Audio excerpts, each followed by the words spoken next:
Hey everybody, Pastor Chael here with a quick breakdown of how we run our clients at All Saints Recovery from a pastoral care perspective. We have clients that come in from all different faith backgrounds in Christianity, denominationally, and there's a lot of questions of what we're going to be leading them through. Isn't it going to be different from what their background is? So I want to do a quick visual breakdown of how we approach that and what we're actually steering clients towards in their journey in recovery. And so I have a very quick visual representation here. A few things going on here. We've got our man Jesus here, and this is a chronological timeline. There he is, born, and there he is, passed away and risen. Uh, and this is a really non non-accurate visual representation of the churches that started shortly after Jesus's death in the area. Most of them failed due to bad theology or lack of written record or mismanagement. The one that did survive was from the Church of Rome, which is kind of where a lot of all our denominations spur off from. And then we have our other players here, which are the All Saints clients. We've got a kind of feeling iffy guy here and a kind of feeling iffy gal here. So what I first want to show you guys is, so after all these churches fail and they do not survive, the one that does, the Peter and Paul Church out of Rome, it starts going and things start happening.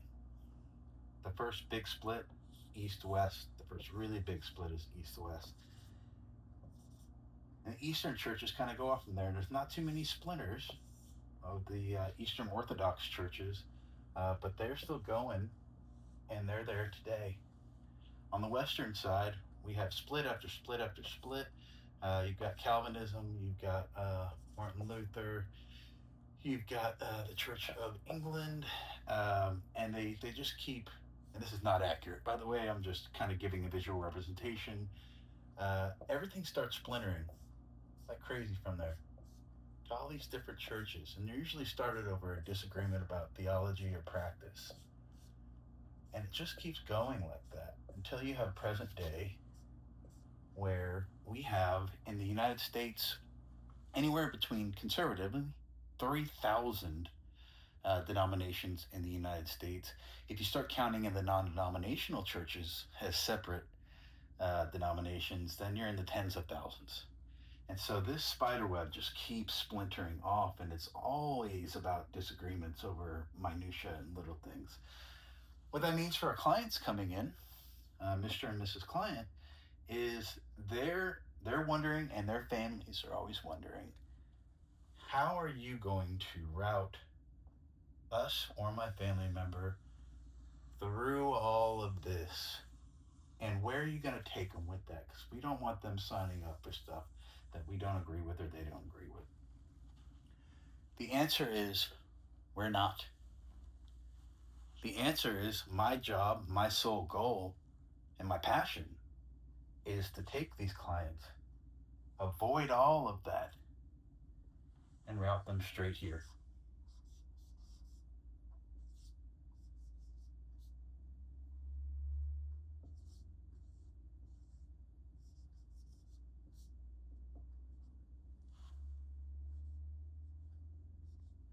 If we can route them around all of this nonsense and get them straight to a point where they connect with Jesus and God and have an understanding and a relationship with the higher power, their chance for success in doing clinical work is exponentially greater.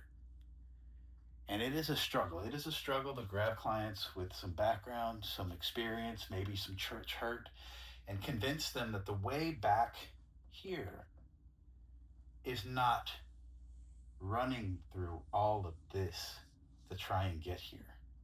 You don't need to. All you need to do is earnestly and willingly go there.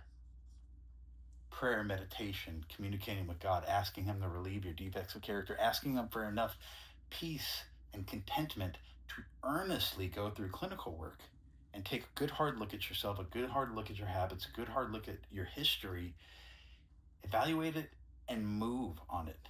move towards getting better, take the action. It is a lot easier to do all of those things when you're riding shotgun with a higher power, which is Christ.